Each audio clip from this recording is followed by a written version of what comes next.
जय श्री कृष्णा। आप सबको कृष्ण जन्माष्टमी की बहुत बहुत शुभकामनाएं। कृष्णा हम सबको स्वस्थ रखें, यही कामना प्रार्थना करते हुए आप सबको कृष्ण की प्रेम की एक झलक दिखलाती हूँ। चलिए देखते हैं गोपाला की प्रेम वर्षा। पार्वती के माँ पापा बहुत धार्मिक प्रवृत्ति के थे, परंतु व्यस्तता के कारण तीर्थ यात्रा दर्शन करने नहीं जा पाते थे। घर पर ही पूजन भजन करते रहते थे। माँ एक स्कूल में टीचर थी और पापा बैंक में थे। पार्वती उनकी इकलौती बेटी थी, जिसका विवाह उन्होंने एक संभ्रांत परिवार में किया था। ईश्वर की कृपा से उसका वैवाहिक जीवन बहुत सुखमय था। एक दिन उसके छोटे बेटे को आगरा सिटी पर प्रोजेक्ट तैयार करना था, तो सोचा चलो इसी बहाने घूम भी आएंगे और वहाँ जाकर बेटे को काफ़ी सामान मिल जाएगा अपने प्रोजेक्ट के लिए। पार्वती और उसके पति ने एक हफ्ते का कार्यक्रम बनाया, जिसमें आगरा, मथुरा, वृंदावन, बरसाना, गोकुल, गोवर्धन सब दर्शन हो जाएंगे। सोमवार को सुबह वह गाड़ी से आगरा निकल पड़े। 2-3 दिन आगरा में बहुत अच्छे से घूमे, खूब जानकारी इकट्ठा की और वापस में बरसाना, गोकुल, गोवर्धन, वृंदावन होते हुए मथुरा नगरी पहुँचे। जन्मभूमि के दर्शन किए। वहाँ से माँ पापा के लिए क्या ले, कुछ नहीं समझ में आ रहा था पार्वती को। बहुत परेशान थी। फिर अचानक उसे बहुत सुंदर छोटे से लड्डू गोपाल दिखे। एक छोटे से सिंहासन पर बैठे थे। उसने सोचा माँ इन्हें देख के बहुत खुश हो जाएगी। उसने झट से उनके कपड़े, गहने, सिंहासन, मुकुट सब खरीद लिया और वापस अपने घर आ गए।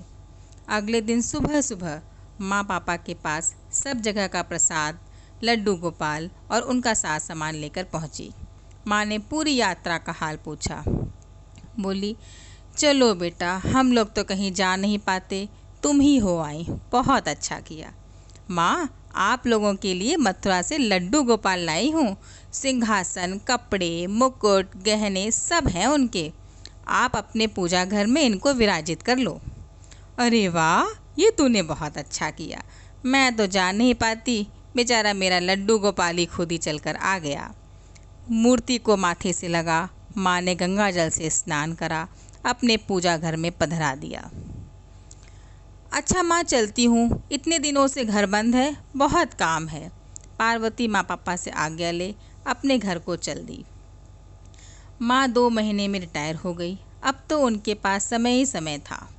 सुबह लड्डू गोपाल को गोपाला बोलकर उठाती, गंगा जल से स्नान कराती, फिर गोपाला के कपड़े बदलती, सजा धजा कर पधरा देती। रोज नए नए व्यंजन बनाती अपने गोपाला के लिए। पार्वती जब भी फ़ोन पर माँ को बात करती, हाल पूछती, तो माँ हमेशा गोपाला के लिए कभी खीर पूड़ी, कभी मेवा लड्डू बना रही होती। वह बोलती, गोपाला रोज एक एक भोजन खाकर ऊब जाता है, इसलिए बेटी बदल बदल कर खिलाती हूँ। एक दिन पार्वती हंसकर बोली, ज़्यादा मत खिला देना, नहीं तो तुम्हारे गोपाला का पेट खराब हो जाएगा। और फिर दोनों माँ बेटी जोर जोर से हंसने लगी। पार्वती की माँ को जैसे पार्वती का बचपन याद आ गया, वैसे ही गोपाला के साथ करती थी। सारा दिन उसके साथ लगी रहती। गर्मी आई तो कूलर लगा दिया, सर्दी आई तो सुंदर सुंदर ऊनी टोपी, मोजे, स्वेटर, शॉल सब बना डाले। दिन में जब भी समय मिलता सुंदर सुंदर कपड़े खुद ही सिलती, खूब चटक रंग के, जिससे उनका गोपाला दूर से चमके।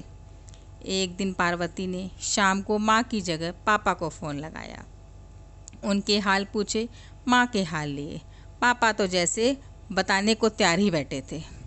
अरे बेटा, जब से गोपाला आया है मेरे दिन बहुर गए। रोज़ व्यंजन मिलते हैं, नहीं तो सुबह की सब्जी शाम तक खानी पड़ती थी।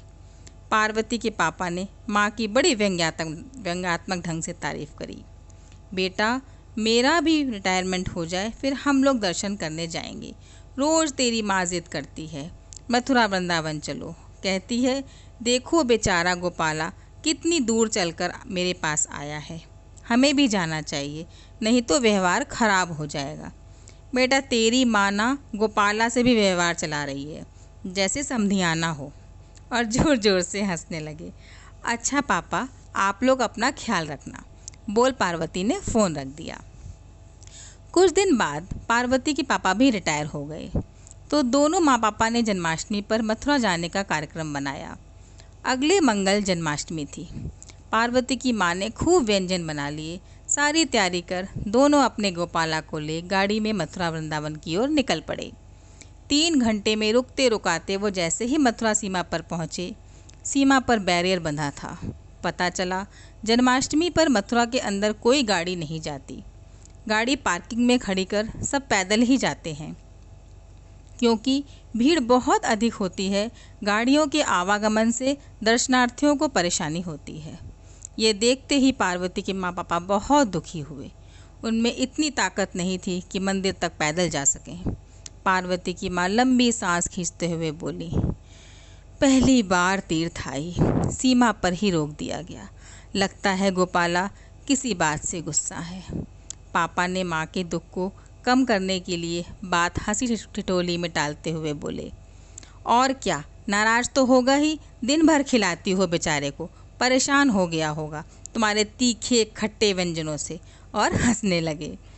पार्वती की माँ चिढ़ती हुई बोली, तुम ही होते होगे बोर, गोपाला तो उंगली चाट कर सब खा जाता है। ऐसे ही नोकझोंक करते करते अंधेरा हो गया। उन्होंने वहीं कार में रुकने का फैसला किया, क्योंकि और कोई रास्ता उनके पास नहीं था। कई यात्री ऐसा ही कर रहे थे। रात्रि के 12 बजने में सिर्फ 15 मिनट बचे थे। भगवान का जन्म होने ही वाला था। पार्वती के माँ पापा ने गाड़ी में ही गोपाला का सिंहासन सजाया, फूल माला चढ़ाई और जितने व्यंजन माल आई थी सब सजा दिए। सबको गोपाला के सामने रखा। बस वह शुभ घड़ी आने ही वाली थी। दोनों माँ पापा एक एक मिनट देख रहे थे। ठीक 12 बजे शंख, घड़ियाल, घंटों से पूरा मथुरा शहर गूंजने लगा। पार्वती के माँ पापा ने भी पूजन कर भय प्रकट गोपाला, भय प्रकट गोपाला किया और अपने गोपाला को भोग लगा, आरती की। दोनों बहुत खुश थे। चलो कम से कम मथुरा की जमी पर तो हम गोपाला का जन्मदिन मना रहे हैं। पर दुख भी था कि दर्शन नहीं कर पा रहे हैं।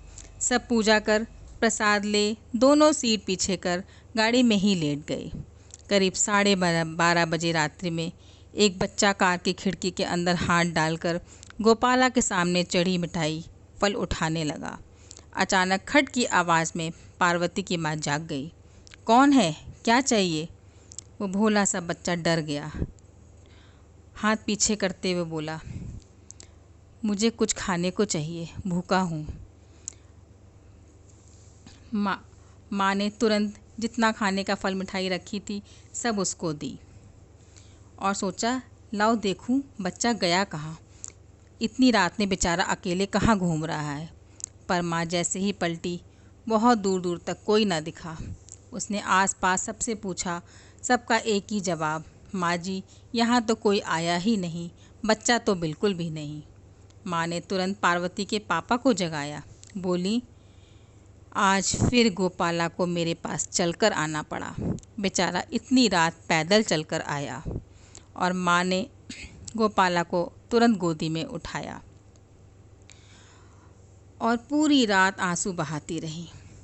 गोपाला आंसुओं से भीगते रहे और मानो मुस्करा कर बोल रहे हों, माँ अब मुझे गंगा जल से मत नहलाना, माँ के प्रेम अश्रु से बढ़कर कोई जल नहीं।